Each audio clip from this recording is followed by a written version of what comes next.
Hello and happy Thursday, everyone. Obviously, I am not Morgan, but she's not available today. So Thursday's message is going to come from me. First thing I want to mention is the Facebook page is up and running. So the 10 weeks to 5K, RMC 10 weeks to 5K is available to you. We really would love to have you interact with each other. There are more than 120 of the participants. And would love to hear a little chatter between everyone about how things are going for you. So another thing that I'd like to mention is next week, Thursday, which would be August 3rd, I am planning to gather whoever can make it at 6 o'clock in the morning right out here in the front of Regional Medical Center on the front steps. And we will do the next week's program all together as a group.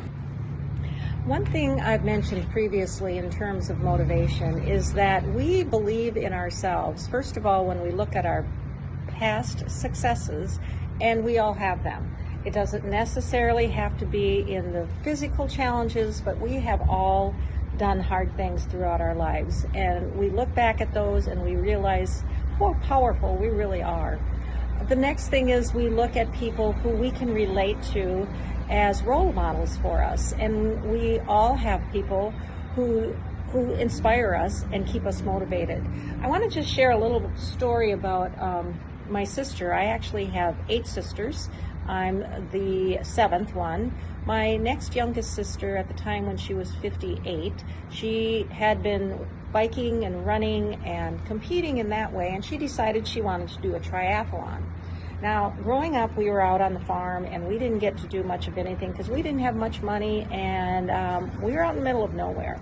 So we did have swimming lessons, but after that, we never swam. So our entire family, we don't know how to swim, including me. Well, when my sister was 58, she decided she wanted to do a triathlon.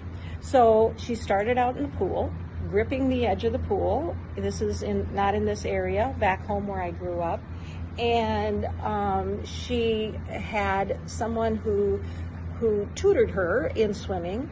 And long story short is eventually she learned how to swim, become a much stronger swimmer, and did her first triathlon when she was, I believe, 58. I went over to Waterloo to watch her. And I tell you, I had tears in my eyes when I saw her swimming out in the lake. I'm scared to death of water.